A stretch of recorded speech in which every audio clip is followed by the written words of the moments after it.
All right. So, we love getting your suggestions for topics to, really dig into. Yeah, absolutely. And this week's deep dive is no exception to that rule. It's a good one. Yeah. So this is all about some pretty big moves happening in the world of steel, specifically how the European Union is gearing up to respond to some, pretty significant changes in global steel trade. Changes. Yeah. And a lot of this is being driven by new tariffs coming out of the United States. Yeah, it's interesting stuff. Yeah, so let's break this down. Or, why is this happening, and what does it all actually mean, particularly for our listeners in Europe? Right. Well, I think what's important to remember right off the bat is that European steel producers, they're already facing a bunch of challenges just in their day-to-day operations, high energy cost competition from all over the world. Yeah, for sure. And now on top of all that, they're looking at this potential wave of steel that might be redirected from the U.S. market. A steel tsunami. Yeah, basically. And that could end up turning Europe into this, sort of overflow tank for all that excess steel, which you can imagine could really hurt the competitiveness of European steel. Totally. And that's exactly what a lot of folks were worried about, right? That Europe becomes this dumping ground for steel that can't easily get into the U.S. anymore. And then, our own steel industry here gets undercut. Yeah, that's the concern. So in this deep dive, what we really want to do is get into the nitty-gritty of what specific measures the EU is putting on the table to protect its own steel industry. Makes sense. We want to figure out what the logic is behind those decisions. And then, zoom out a bit and look at the bigger picture. Right. What are the potential ripple effects that all of this could have? Especially for our listeners. Exactly. Yeah. So first things first, right? Yeah. The big event that kind of set all of this in motion. The trigger, yeah. U.S. tariffs. Yeah. So fill us in on what exactly happened there. Sure. So the material you sent over really points to the fact that back when the previous administration was in charge, the U.S. slapped this pretty hefty 25% tariff on steel imports. Oof, that's significant. Yeah, think of it as this initial shockwave, right? Yeah. And now the rest of the world is having to kind of react and adjust. Right. And it's also really interesting to hear what European Commission Executive Vice President Stefan Sejourne had to say about all of this, because he's highlighting this, kind of underlying shift away from those established rules that we've had through the WTO. Yeah. And he sees this growing trend towards, countries basically saying national security comes first when it comes to trade policies. Makes you realize just how interconnected the global economy really is. Well, for sure. Like one policy change in a huge player like the U.S., and suddenly things are scrambling everywhere else. Domino effect. Yeah, and it seems like the EU's main concern here is pretty straightforward. They're thinking, okay, if those U.S. tariffs are going to make America a much tougher market to get into, Which they will. then, well, all those big steel exporting countries around the world, they're going to start looking for other big markets to sell their steel to, right? Exactly. They got to go somewhere. And the EU, that's a pretty tempting target. It's huge. Yeah. So that brings us to the EU's game plan, their initial response to all of this. What are they thinking of doing right now? Well, so their first move seems to be tightening up those import quotas. Quotas. Yeah, those are sometimes called safeguards. They're basically limits on how much of a certain product can be imported. Gotcha. Can you give us a bit more of a, breakdown of how those work and what this tightening would actually look like in practice? Of course. So right now the EU has this system in place where you've got these predefined volumes for different categories of steel. Mm-hmm. And any steel that falls within those limits, it gets to enter the EU without being hit with any tariffs. So it's like a free pass. Pretty much. But the catch is if you go over those limits on those imports, You're in trouble. well, you get slapped with a 25% tariff, which is, no joke. That'll sting. Yeah, so what the EU is proposing is to shrink those existing tariff-free quotas by an additional 15%. So even less steel can get in without facing that tariff. Exactly. And they want to do this pretty quickly, too. Like, they're aiming to have these changes in effect by April 1st. Wow. So this is like a direct move to just limit the amount of steel that can flow into the EU without getting hit with those big tariffs. It is. And what I find interesting is that these same quotas, they were actually increased by over 25% just back in July 2019. Oh, really? Yeah. And that was specifically to make sure the EU was playing by the rules of the WTO. Following the guidelines. Yeah, so now they're kind of reversing course a bit. Well, it's definitely a shift. Do you think this means the EU is maybe changing its stance on how it views its obligations to the WTO, like in light of everything that's going on right now? That's a really good question, and it's hard to say for sure, but I think the EU is probably trying to frame this as a necessary temporary measure to deal with this extraordinary situation that's been created by these tariffs from outside. Yeah. I mean, the fact that they had to increase those quotas in the first place because of the WTO, that really highlights the balancing act they've got going on here, right? Yeah. Trying to stick to those multilateral trade rules while also protecting their own industries from getting, completely swamped. It's a tough spot to be in, for Yeah. sure. So let's put some numbers on this just to give people a concrete idea of the scale we're talking about. Good idea. So back in 2024, the EU imported something like 60 million metric tons of steel. Wow, that's a lot of steel. It is. And out of that huge amount,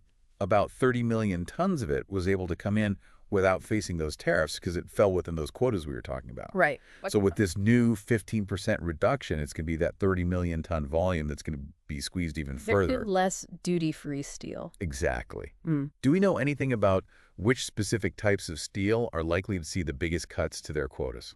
That's a good question. And honestly, the material you provided doesn't really get into those specifics. But it's probably a safe bet that the cuts are going to be focused on those categories where there's the highest risk of these sudden import surges. Right. Especially the categories where those U.S. tariffs are really going to hit exporting countries the hardest. Where they're feeling the pinch. Yeah, exactly. So that's the EU's immediate play, trying to prevent that sudden flood of redirected steel.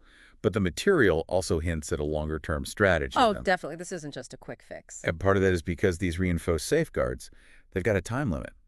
Right? Mm-hmm. Under WTO rules, they can't just keep them in place forever. That's a crucial detail, and you're absolutely right. They've got a sunset clause on these things. They can't extend them beyond June 30th, 2026. 2026, okay. Yeah, that's according to those WTO regulations. So Sojourn has actually said that the EU is already working on this brand new, and he was very clear about this, a much stricter mechanism to take their place. A much stricter mechanism. Yeah, and the idea is to have this new system rolled out in the third quarter of 2025, so the steel industry has some time to prepare. Okay, so they're getting a heads up. Exactly. But the tricky part is that we don't know the specifics yet of what this new mechanism will actually look like. Yeah, that's the big question mark. What do you think the industry is hoping for when they hear stricter? Well, it definitely implies that the EU's looking beyond just quotas. Right. Maybe we'll see them getting more into anti-dumping measures or other tools they can use to defend their trade. So it sounds like they're really signaling a long-term commitment to having the backs of their domestic steel producers. Absolutely. And it's interesting because the reasoning behind all of this seems to go beyond just pure economics. Okay, how so? Well, Sejan made this really interesting analogy. He said that the EU wants to avoid a situation where steel tomorrow becomes the gas of yesterday. Steel becomes the gas of yesterday. What does that even mean? It's a powerful image, right? Yeah. And I think if you connect it back to the bigger picture, what he's doing is drawing this parallel to how reliant the EU used to be on Russian gas and all the problems that created, especially after, what happened geopolitically. Mm-hmm. So the message underneath it all is that the EU wants to be more self-sufficient when it comes to a material as crucial as steel. Especially in times of uncertainty. Yeah, exactly. And he's not shying away from connecting this to the whole effort of rebuilding and bolstering the EU's military-industrial complex after, the war in Ukraine. Not at all. It really underlines how critical it is to have a reliable domestic steel supply when you think about all the things that depend on it. Right, yeah, absolutely. From military vehicles to infrastructure, it's fundamental. And on top of all that, there are even more measures in the works, things that go beyond just controlling how much steel is coming in. Right. So, for example, they're planning on revising those public procurement rules in 2026. Public procurement rules. Yeah. And the idea is to give preference to European steel, which is a pretty direct way to drum up more demand for locally produced materials using the EU's own spending power. Sorry. And then there's this melted and poured rule they're talking about. Melted and poured? What is that all about? That's aimed at closing loopholes, essentially. Oh, okay. They want to make sure that people aren't just getting around those origin rules by doing minimal processing within the EU, to make it look like the steel is European-made. So it's got to be the real deal. Exactly. They want the core transformation of those raw materials to happen right here in the EU. Gotcha. And how effective do you think these procurement rules can really be at actually shifting demand towards European steel? Well, for big projects, like infrastructure and government contracts, it can be a really powerful tool because by saying we're prioritizing European steel, you're basically creating this guaranteed market. Yeah, that makes sense. But of course, there's going to be a lot of debate about making sure everyone's playing fair and that these projects don't end up costing way more than they should. For sure. And that melted and poured rule, I think that's going to be a big one because it's specifically designed to stop situations where steel is produced outside the EU and then just barely tweaked here, just enough to slap a Made in Europe label on it. Sneaky. Yeah, and get around those protective measures that are supposed to be in place. So basically, it forces those companies to do the real work, the heavy lifting of transforming those raw materials into steel right here in the EU. No shortcuts. Nope. So we've got these trade-focused initiatives, and then it looks like the EU is also looking at ways to directly help out its steel and aluminum producers. For sure. Especially when it comes to those energy costs, which have been a huge headache for these industries. Oh, yeah. Energy prices have been brutal. And this pilot program they're cooking up with the European Investment Bank, this is about guaranteeing long-term power contracts, right? Yeah, that's the one. And it's a pretty interesting development because these high and unpredictable energy prices have really been hurting energy-intensive industries like steel and aluminum. You know, it makes it hard for them to compete globally. Yeah, makes sense. So this program, which we should get more details about in the second quarter of 2025, is all about giving them some stability and predictability when it comes to their energy costs, which could really level the playing field for them internationally. Do you think having those stable long-term contracts in place could really impact investment decisions in the steel industry? I think it could be huge because if these companies know that they can count on predictable energy costs over the long haul, it takes away a major source of uncertainty. Peace of mind. Exactly. And that could encourage them to invest in modernizing their operations, adopting greener technologies, things like that. Interesting. And so it's not just steel that's on the European Commission's radar. Yeah. They're also keeping a close eye on the aluminum sector. Right. Aluminum producers are facing a lot of those same pressures. Yeah, for sure. And the Commission has said that they're going to be talking to those producers, and they're even open to launching a fast-track investigation into whether they need to put safeguards in place for aluminum, too. So it sounds like there's this broader concern across all those energy-intensive metals industries. Yeah, they're all worried about potential floods of imports and the need to put up some defenses. And it's interesting to see how the markets have reacted to all of this. Oh, yeah, for sure. Like the fact that shares of ArcelorMittal, one of those big European steel producers, went up after these announcements. That says something right. It does. Investors are seeing those proposed measures as a good sign for the future of the industry. A vote of confidence. Yeah, and I think it shows that the industry has been pushing for this kind of intervention and that investors believe it's going to have a real positive impact on their bottom line and their market share. And Sejun's remarks, in that material we looked at, they really bring it all home. They do. He's not mincing words when he talks about why all of this is so important. No, he's not. What were some of the key takeaways there? I think his quotes really drive home the point that maintaining a strong European steel industry isn't just about the economy. It's about the very foundation of the EU's defense capabilities. Right. It's about their automotive sector, their whole industrial base. The backbone of the EU. Yeah, and he said, we want to keep our steel in Europe and be able to recycle in Europe, which I think really sums up the vision they have. Mm-hmm.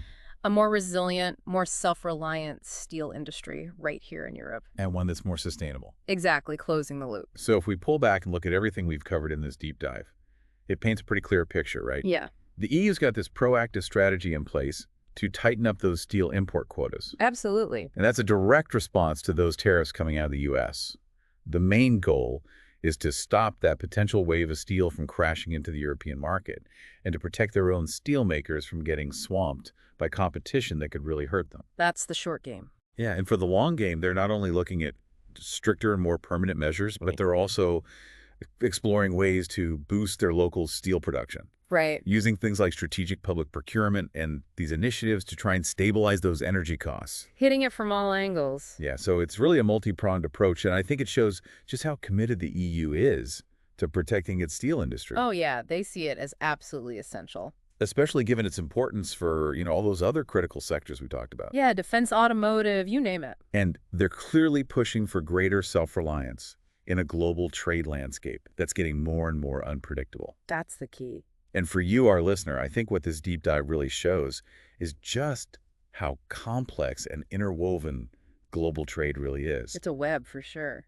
and how decisions made in one part of the world can trigger these really significant and rapid reactions everywhere It's else. all connected. It's a great example of the ongoing tug-of-war between, the desire to protect your own industries and the need to navigate this constantly shifting world of international trade. And it makes you think about the bigger picture, right? Like, Right. what happens if more and more countries start adopting these kinds of protective measures?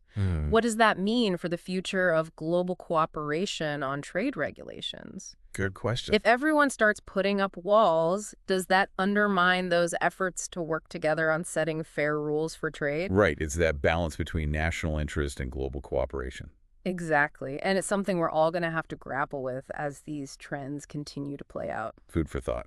Definitely. Well, that about wraps it up for this week's Deep Dive. Another one down. As always, we want to give a huge thank you to all of you for sending in your questions and your topic suggestions. Keep them coming. Yeah, we love hearing from you, and until next time, stay curious, stay informed, and thanks for joining us on the Deep Dive. See ya.